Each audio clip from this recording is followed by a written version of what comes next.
15 अगस्त का गिफ्ट। बात कर रहा हूं उस दिन की जब अमन और उसका परिवार अपने अपने क्लब और स्कूल में स्वतंत्रता दिवस मनाने की जल्दी में थे। अमन अपनी पत्नी, बेटे और अपनी बड़ी बेटी के साथ 5 साल पहले ही लखनऊ से दिल्ली आ गया था। स्कूल के लिए तैयार होने के बाद अमन के बेटे अतुल ने झंडे के लिए जिद किया। अमन अपने उन दिनों के बारे में सोचने लगा जब उसकी माँ झंडे को खुद बनाती थी।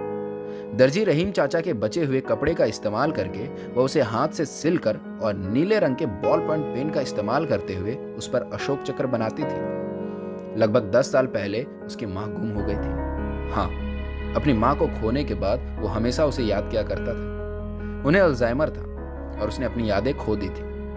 अमन ने लगातार 3 साल उसे खोजने की पूरी कोशिश की, लेकिन वह कहीं नहीं मिली।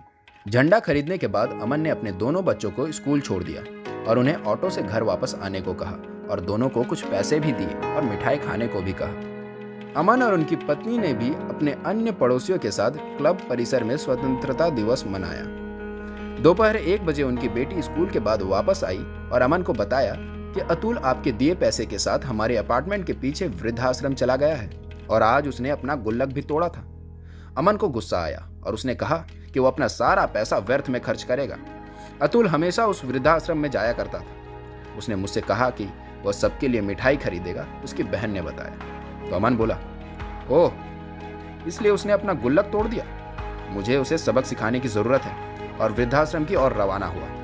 वह वृद्धाश्रम पहुंचा तो एक गार्ड उसकी ओर आया और पूछा, क्या आपको कुछ मदद चाहिए सर? कहाँ है? यहाँ का मालिक कहाँ है? सर, वो शायद ही कभी यहाँ आते हैं। क्या आप किसी को तलाश रहे हैं? हाँ। मेरा बेटा कहाँ है? कहीं अंदर तो नहीं?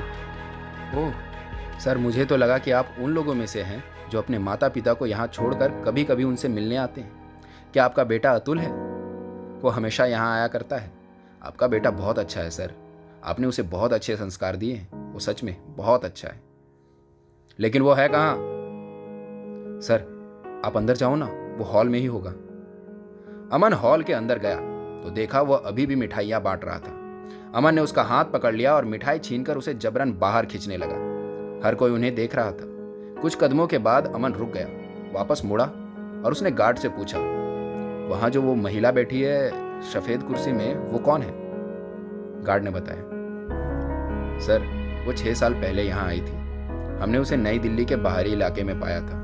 वह सब कुछ भूल गई है, लेकिन दोहराती रहती है कि अमृता कैसी है, अमृता कैसी है। अमन असमंजस में पड़ गया और बोला, अमृता? वो तो मेरी बेटी है। जब वो 2 साल की थी तब उसकी कार दुर्घटना हुई थी। मेरी माँ उसे बहुत प्यार करती है क्योंकि वो पिछले 3 पीढ़ियों में पहली लड़की थी। अस्पताल में वो हमें छोड़कर कहीं चली गई थी। हमने उसकी खोज 3 साल तक की, लेकिन हम उसे ढूंढ नहीं पाए।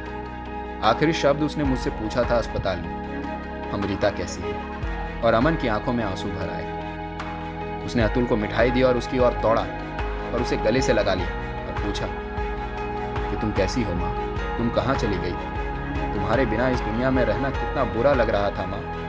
उसकी माँ ने जवाब दिया, अमृता कैसी है? तो अमन बोला, वो ठीक है, सब ठीक है। चलो अब घर चलते हैं माँ।